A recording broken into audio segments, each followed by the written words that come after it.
बहुत बार ऐसा होता है कि हम बहुत इजीली अपने आप को ब्लेम कर देते हैं for a lot of situations, चाहे हमारी गलती हो या ना हो। और कुछ लोग ऐसे होते हैं जो अपने आप को ब्लेम ना करके दूसरों पे वो ब्लेम डाल देते हैं because for them it is the easiest way. But that's the different story for another day. जैसे जैसे मैं अपनी लाइफ में ग्रो कर रही हूँ तो मुझे रियलाइज हो रहा है कि जो भी चीज़ें मेरी लाइफ में हुई हैं या हो रही हैं या होंगी, हर एक चीज़ के लिए आई एम नॉट रिस्पॉन्सिबल या आई am not the reason for those things. But मेरी रिस्पॉन्सिबिलिटी बन जाती है उन चीज़ों को या उन थिंग्स को या उन इंसिडेंट्स को हैंडल करने की। I am not responsible but I have to be responsible for those things, if that makes sense. So hello guys, welcome back to another Charok video. I hope you all are safe and doing great.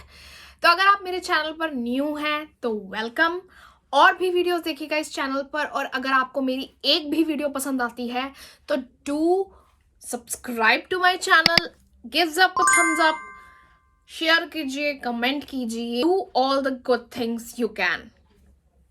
Now, without any further ado, let's get into this video. But as you all know, with garma garam cup of chai. दो ये जो cup है वो Christmassy है and I am still in the Christmas mood. So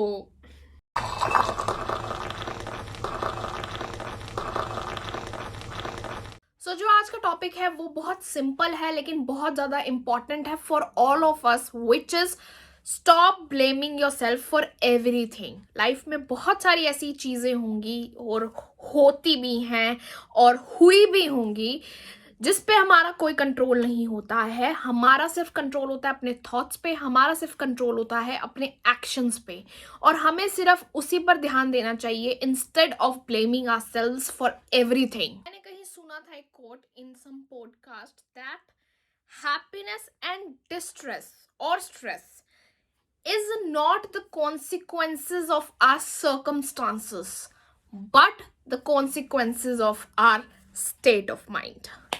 मतलब कि जो खुशियां हैं, जो गम हैं, जो स्ट्रेस है, जो टेंशन्स हैं, वो रिजल्ट हमारे सर्कमस्टांसेस या सिचुएशंस के नहीं हैं. वो जो रिजल्ट है वो है हमारा स्टेट ऑफ माइंड का. हमारा माइंड कैसे है उस टाइम पर, या हमने अपने माइंड के साथ कितना काम किया है, हमने माइंड को अब कितना पॉलिश किया है, हमने अपने माइंड को कितना अपने पार में लिया है. That depends on that thing. Quote को आपको एक एग्जाम्पल की हेल्प से समझाने की कोशिश करना चाहती हूँ. फॉर एग्जाम्पल कि कोई भी ऐसी सिचुएशन है जो स्ट्रेसफुल है या सैडनेस से भरी हुई है, लेकिन हमारा मन नहीं कर रहा स्ट्रेस में जाने का, लेकिन हमारा मन नहीं कर रहा सैड होने का. हाँ, हम कॉन्शियस है कि वो जो सिचुएशन है दैट इज स्ट्रेसफुल, वो दुखदाई है, लेकिन हमने कहा ठीक है 10 मिनट, 15 मिनट, आधा घंटा या for 24 hours will feel sad, but not more than that. हो सकता है हम न्यूट्रल हों, हो सकता है हम खुश हों, हो सकता है हमें ज्यादा फर्क भी ना पड़े. तो दैट डिपेंड्स कि आपने अपने दिमाग को, चाहे खुशी है चाहे गम है, कैसा बनाया हुआ है या कैसा अपने माइंड को सिखाया हुआ है. अब दूसरी सिचुएशन ये भी हो सकती है कि कोई बहुत खुशी वाली बात है but you are not feeling happy, you are feeling sad, you are feeling like कोई 10 साल पुरानी या 5 साल पुरानी बात लेकर आपको स्ट्रक हो गई है एकदम से, and you are feeling sad about it instead of feeling खुशी about the present moment. So that also depends on our state of mind and that also depend on कि हमने अपने माइंड को कैसे बनाया हुआ है या हमने अपने माइंड के साथ कैसे काम किया हुआ है. अब आइए वीडियो के नेक्स्ट सेगमेंट में हम कुछ ऐसी चीज़ों की बात करते हैं या ऐसी कुछ सिचुएशंस की बात करते हैं जहां पर हम अपने आप को ब्लेम कर लेते हैं. But we shouldn't do that. Sooner और लेटर आप इस वीडियो को देखने के बाद रियलाइज करोगे, एंड जब आप रियलाइज करोगे तभी ही आपको एक नया पर्सपेक्टिव मिल सकता है फॉर अ लाइफ. जो पहला सिचुएशन है वो है इमोशंस से रिलेटेड. अब बहुत बार आप में से कुछ लोगों ने सुना होगा कहते हुए आसपास लोगों को कि ये तो बहुत रोती है या ये तो बहुत रोता है, but let me tell you one thing here straight away on your face, that क्या बहुत रोता है या रोती है या क्या too much, what is too much, what is this. ऐसा कुछ नहीं होता है। जब रोना आ रहा है तो रो रहे हैं, अगर इमोशन कुछ फील हो रहा है तो हम उस चीज को कर रहे हैं, सिंपल एज दैट। और जितनी जल्दी हमें ये चीज समझ आ जाए उतना ही हम इमोशनली हेल्दी हो सकेंगे। Second is ways to handle your emotions. अब हर किसी का अपना अपना वे होता है इमोशंस को हैंडल करने का। कोई फोन बंद कर देता है, या कोई हॉलीडेज पर चला जाता है, या कोई कुछ और करता है। सब डिफरेंट लोग हैं, डिफरेंट डिफरेंट चीजें करते हैं to cope up with their stress, sadness और वट एवर इट इज। अब हम में से बहुत लोग होते हैं कि इसमें भी ओवरथिंक करने लग जाते हैं that are we doing this in a right way और रॉन्ग वे, और what are we doing, what is wrong with us. Just don't overthink whatever you want to do to handle your emotions. It is as simple as that. Complicate करना मुझे पता है हम human beings के nature में हैं, but जितनी जल्दी हम समझ लेंगे इस बात को कि कुछ चीजें कॉम्प्लिकेशंस के बिना भी हो सकती हैं, उतना ही हमारे लिए अच्छा होगा। और थिंग इज रिजेक्शन। हम में से बहुत लोग, आई वोंट से हम में से बहुत लोग, आई थिंक एवरीवन रिजेक्शन से बहुत डरते हैं। मैं भी डरती थी, बट क्यों डरना रिजेक्शन से? At least you are being honest whatever you feel. आप किसी को कन्फ्रंट कर रहे हैं, नो मैटर आप रिजेक्ट हो गए या एक्सेप्ट हो गए, how does it matter? And in case अगर आपको कोई एक्सेप्ट नहीं कर रहा है या आपको कोई पसंद नहीं कर रहा है the way you are, then why are you taking that thing on yourself? That is not about you, that is not your problem. वो सामने वाले की दिक्कत है। You can be just yourself, that's it. I don't know rejection से हमें इतनी attachment क्यों है, but rejection से हमें तब तक attachment रहेगी जब तक हम सबसे पहले अपने आप को accept नहीं करेंगे। अपने आप को accept करो, that's it. बात वहीं खत्म हो जाती है। इट डजंट मैटर कि कोई आपको एक्सेप्ट कर रहा है या नहीं कर रहा है। अगर आप अपने आप को एक्सेप्ट करोगे तभी ही आप एक्सपेक्ट कर सकते हो कि कोई सामने वाला भी आपको एक्सेप्ट करेगा। अगर आप अपने आप को खुद ही एक्सेप्ट नहीं कर रहे हो तो how can you even imagine और थिंक कि सामने वाला आपको एक्सेप्ट करेगा? Think about it. Fourth one is failures. अब हम जब कोई मिस्टेक करते हैं या हम फेल हो जाते हैं तो हम अपने आप को माफ नहीं कर पाते for a very long period of time. अब फेलियर्स चाहे स्मॉल हो चाहे बिग हो, इट डजंट मैटर। यहाँ पे बात सिर्फ यही आती है कि हम क्यों अपने आप को मिस्टेक्स के लिए या फेलियर्स के लिए माफ नहीं कर पाते हैं। मैं यहाँ पे सिर्फ यही चीज कहना चाहूंगी कि अगर हम किसी और पर्सन को माफ कर सकते हैं for the sake of our own peace, for the sake of our mental health, तो फिर हम अपने आप को क्यों नहीं माफ कर सकते हमारे फेलियर्स के लिए या हमारी मिस्टेक्स के लिए? Why we do that? Fifth we have is past experiences. हम में से बहुत लोग हैं जो अपने पास्ट एक्सपीरियंसेस से कुछ लर्न करके मूव ऑन ही नहीं हो पा रहे हैं। बस बैठे हैं, सोच रहे हैं कि क्यों हुआ, कैसे हुआ, मेरी गलती थी, मैंने ही ऐसा कुछ गलत कर दिया होगा, ब्ला ब्ला ब्ला ब्ला ब्ला। लेट गो इश्यूज हो गए हैं। क्या हो जाएगा उससे? आपके पास पूरी पूरी चॉइस है इन द मोमेंट में रहने की। Then why are you not doing that?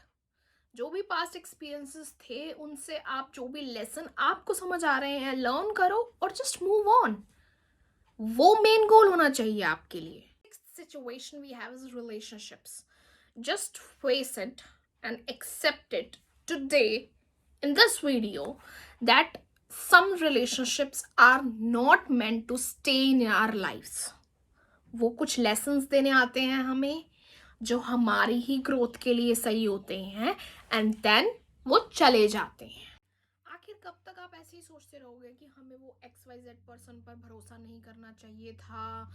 कब तक ये सोचते रहोगे कि मेरी ही गलती थी, that was all my fault? या कब तक ऐसे सोचते रहोगे कि शायद मैंने ज़्यादा हार्ड ट्राई किया होता, एफर्ट्स दिए होते तो वो रिलेशनशिप बच जाता? कब तक? क्यों आप ऐसा नहीं सोच सकते कि वो इंसान आपकी लाइफ में आया, वो एक रिलेशनशिप आपकी लाइफ में आया कुछ आपको ट्रिगर करने के लिए, कुछ आपके पास्ट एक्सपीरियंसेस ट्रिगर करने के लिए, या आपको अपने इनर सेल्फ के साथ जोड़ने के लिए? आप ऐसा पर्सपेक्टिव भी तो सोच सकते हो ना। 7th situation we have is comparisons. हम बहुत बहुत बार अपनी स्टोरी किसी और की स्टोरी के साथ कंपेयर करने लग जाते हैं, एंड देन हम ओवरथिंक करना शुरू कर जाते हैं, and at the end of the day हम अपने आप को ब्लेम करने लग जाते हैं apparently for no reason, and that's wrong. हम सब डिफरेंट पर्सनैलिटीज हैं, डिफरेंट पीपल हैं, हमारे पास बहुत अलग अलग यूनिक गिफ्ट्स हैं हर ह्यूमन बीइंग के पास, जो वो सिर्फ वो दे सकते हैं इस वर्ल्ड को। तो हम क्यों कंपेयर करते हैं अपनी स्टोरी या अपने टैलेंट्स किसी और के साथ? And if you are doing so then you are seriously disrespecting yourself. Mostly वही लोग अपने आप को सेल्फ ब्लेम की तरफ ले जाते हैं जिन्होंने ये 3 सिचुएशंस एक्सपीरियंस की होती है अपनी लाइफ में। First one is OCD, obsessive compulsive disorder. जिन लोगों को लगता है कि ये चीज़ ऐसी नहीं, ऐसी रहनी चाहिए, ऐसी नहीं दिख रही अच्छी, ऐसी ज़्यादा परफेक्ट दिखेगी। जिन लोगों को औरों की लाइफ कंट्रोल करने में बहुत ज़्यादा इंटरेस्ट रहता है, जिस वजह से वो अपनी लाइफ भी बहुत ज़्यादा डिस्टर्ब्ड रखते हैं, तो ये लोग बहुत ज़्यादा सेल्फ ब्लेम की तरफ जाते हैं। सेकंड वो लोग होते हैं जो चाइल्डहुड में सेक्सुअली, मेंटली, फिजिकली अब्यूज हुए हों।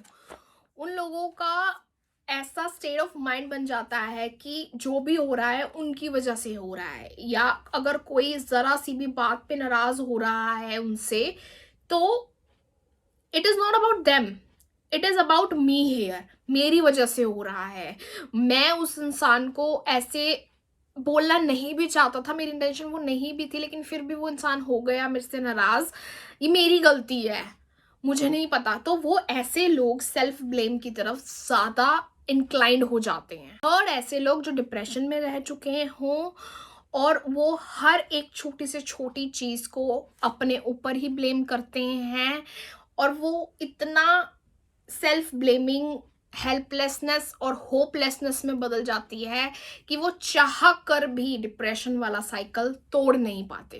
ऐसा नहीं है कि सिर्फ ये 3 ही रीजंस हैं जिस वजह से एक इंसान सेल्फ ब्लेम की तरफ जाता है, और भी बहुत रीजंस हो सकते हैं कि एक ह्यूमन बीइंग सेल्फ ब्लेम की तरफ जाता है। ये कुछ कॉमन और जनरल रीजंस थे जो मैंने आपके साथ शेयर किए। सेल्फ ब्लेम देखा जाए तो बहुत ही ज़्यादा सीरियस एंड डेंजरस थिंग है, बिकॉज अगर सेल्फ ब्लेम पर स्टॉप नहीं लगाया जाएगा तो वो कब, कैसे, कहाँ पर एक इतनी ज़्यादा डेंजरस चीज़ बन जाएगी कि एक ह्यूमन बीइंग सुसाइड की तरफ भी जा सकता है। सो अगर आपको इतना सा भी रियलाइजेशन है दैट आप बहुत ज़्यादा अमाउंट में सेल्फ ब्लेम करते हो, तो प्लीज़ वर्क ऑन इट। अगर आपसे खुद से काम नहीं हो रहा है या आप खुद से उस चीज़ को सुधार नहीं पा रहे हो, तो please go seek some help. So that's all I have for this episode guys. I hope ये एपिसोड, ये वीडियो आपकी कुछ ना कुछ मदद करे। I will see you in another Childok video soon. Till then, take care of yourselves, stay safe, stay sane, and stay happy. Bye.